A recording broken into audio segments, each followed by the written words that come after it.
उसी प्रकार यदि किसी ग्रंथ में, कोई भी ग्रंथ, किसी भी पंथ का, किसी भी संप्रदाय का, यदि हमारे तर्क के विरुद्ध, हमारे विवेक के विरुद्ध ऐसी बातें वहां नजर आती हैं, तो हमें देखना पड़ेगा कि उसमें यह बात सही है या गलत।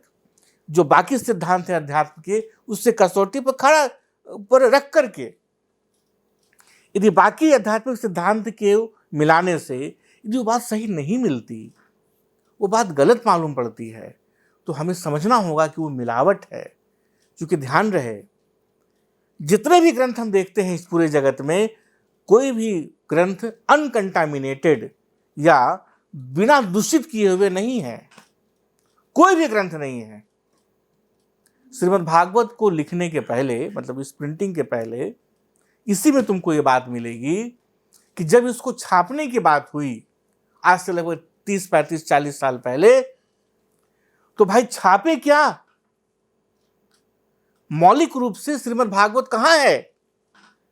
यह भी तो अनुसंधान का विषय था। रामचरितमानस आज हम लोग पढ़ते हैं, वो रामचरितमानस को तुलसीदास जी ने पूरा का पूरा लिखा, इसका ये तो बड़े शोध का विषय था। तो पंडित गोपीनाथ कविराज जी, जो कि संस्कृत के बनारस में प्रोफेसर रहे और प्रिंसिपल भी हुए, और अनेक लोगों ने मिलकर के काशी का सरस्वती पुस्तकालय है, सरकारी पुस्तकालय, वहां 800 साल पुराना इसका पांडुलिपि को निकाला। किसके पांडुलिपि को? श्रीमद् भागवत के पांडुलिपि को। केवल 800 साल पुराना, ध्यान रहे। इसलिए वेस्टर्न स्कॉलर कहते भी हैं कि लगता है कि 1000 के आसपास में इसको बनाया गया है। उनको लगता है बस वही पांडुलिपि से ही शुरू हुआ है। ऐसा नहीं था।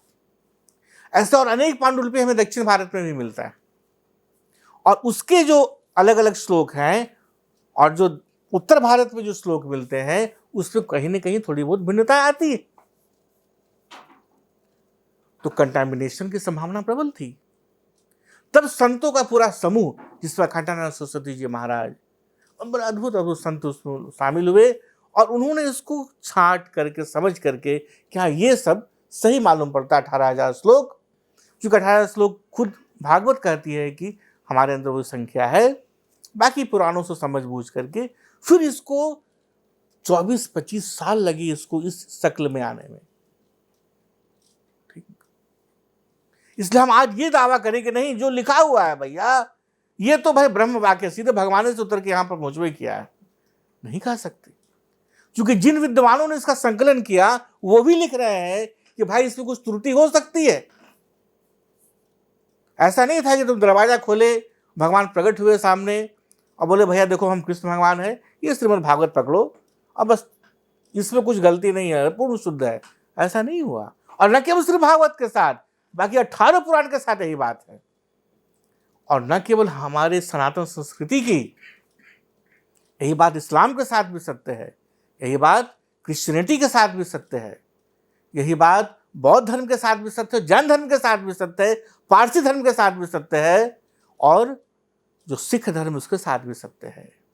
जो संकलन है कुरान का, वो मोहम्मद साहब के जमाने में नहीं हो गया था, उनकी मृत्यु के बहुत बाद हुआ। बाइबल का तो खैर मत पूछिए क्या हुआ, बहुत बाद में हुआ। जो त्रिपिटक है भगवान बुद्ध का जो बना हुआ, 500 साल लगे उसको बनते बनते, 500 ईयर्स। ये ऐतिहासिक तथ्य है। अब तो गूगल है, बोले ना वैश्विक हो गया आज का समुदाय, डाल के देख लीजिए उसको। जैन सूत्र का वही हाल है।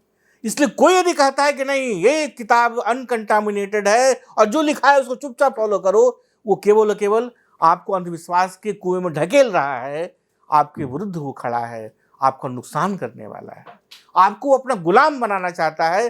अपने बुद्धि का उपयोग तो करने को राजी है, वो कर रहा है, और आपको कहता है कि अपने बुद्धि का इस्तेमाल नहीं कीजिए। ऐसा दुष्ट व्यक्ति, धूर्त व्यक्ति से सावधान रहने की जरूरत है अध्यात्म जगत में। सबसे पहले अपने विवेक को खोलिए और कोई भी शास्त्र को पूर्ण संदेहात्मक जिज्ञासा की दृष्टि से देखने का प्रयास कीजिए कि वस्तुतः उसमें जो लिखा हुआ है वो सही में सत्य हो सकता है क्या। हम ये नहीं करें सीधे नकार दीजिए, लेकिन बुद्धिमत्ता, तर्कशीलता तो आपके दिमाग में होनी चाहिए ना।